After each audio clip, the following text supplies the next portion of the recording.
अभी अभी मेरे एक मित्र मिले थे। उन्होंने मुझसे कहा, भाई साहब, बरसात का मौसम आ गया है और आप देख रहे होंगे कि घर घर, मोहल्ले मोहल्ले, गांव गांव में इस समय जगह ज़मीन को लेकर बहुत लड़ाइयाँ शुरू होती हैं। ऐसा क्यों होता है? तो मैंने अपना विचार जो भाई साहब को बताया, मैं आपको भी बता रहा हूँ। अच्छा लगे तो ज़रूर बताइएगा। मैंने कहा कि जो हमारा जो सिस्टम है ना, वो सिस्टम अच्छा नहीं है। अगर वो सिस्टम अच्छा होता तो कहीं पर भी इस सब को लेकर लड़ाइयाँ नहीं होती। होता क्या है कि जैसे आपका मान लीजिए 100 रुपये चोरी हुआ, और जब 100 रुपये चोरी हुआ, आप थाने में गए।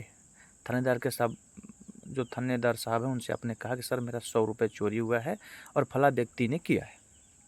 आप उसके लिए प्रूफ में कुछ, या तो मान लीजिए आपके पास किसी तरह का वीडियो है या CCTV फुटेज है, आपने थानेदार को दिया। थानेदार तुरंत क्या करेगा, FIR लिखेगा और सामने वाले को जेल में डाल देगा।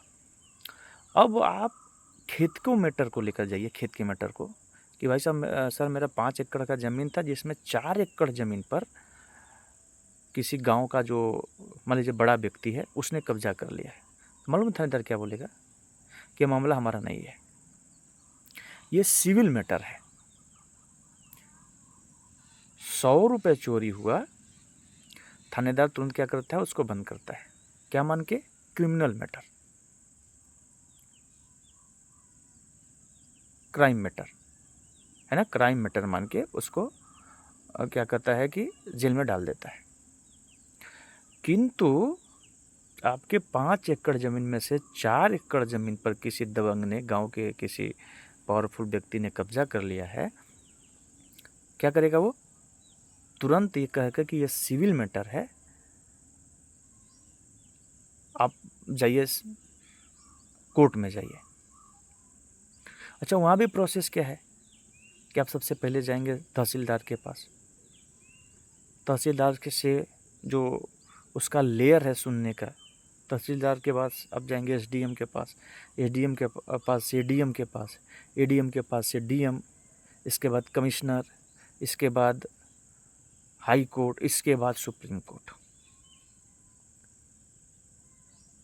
ये सुनने का लेयर है। अभी क्या है, जिस व्यक्ति का 4 एकड़ ज़मीन 5 एकड़ में से गायब हो गया है, एक तो उसका ज़मीन भी लूटा गया है, दूसरे अब इतने लेयर वो बढ़े, अगर बीच में वो संतुष्ट नहीं हो रहा है तो उसके पास इतनी पूंजी है कि वो इतने लेयर तक बढ़ेगा। लगता है आपको? दबंग व्यक्ति क्या है, उसने 4-5 जगह जमीन इस तरह कब्जा करके रखा है। उसके पास पैसे हैं, उसके पास पावर है, उसके ताकतवर है, पैसा फेंके जा रहा है, तारीख पे तारीख लिए जा रहा है। अच्छा, ये गरीब व्यक्ति क्या करेगा? मान लीजिए उसके 2 बच्चे हैं, एक वो है, वो अपने बच्चों से कहेगा कि चलो इस बार एक काम करते हैं कि वो ट्रैक्टर लेकर जब जोतने आएगा, जो ताकतवर व्यक्ति है, तो हम लोग क्या करेंगे, उसको रोकेंगे। अब वो व्यक्ति और उसके दोनों बच्चे हाथ में डंडा लेके खेत में चले जाते हैं। ट्रैक्टर लेकर ड्राइवर जोतने के लिए खेत में जाता है, तभी ये तीनों लोग जाके क्या करते हैं, रोकने का प्रयास करते हैं। ट्रैक्टर वाले जो ड्राइवर है उसको मार भी देते हैं। हुआ क्या? जिसने लूटा उसका कुछ नहीं हुआ। मार कौन खाया? ड्राइवर। मारा कौन? जिसका खेत लूटा गया। अभी तक जिसका खेत लूटा गया था वो सिविल मैटर में था, का सामना कर रहा था। अब क्या हो गया? क्रिमिनल मैटर भी उस पर हो गया।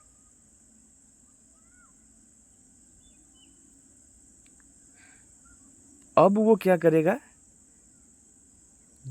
3 धाराएं और लगी और जेल भी चला गया।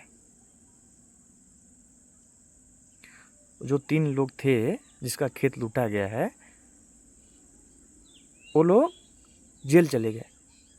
अब उनका जमानत कराने के लिए उनके घर की माताएं बहनें अपना मंगलसूत्र, अपना कान का, अपने नाक का गहनों को बेचेंगी।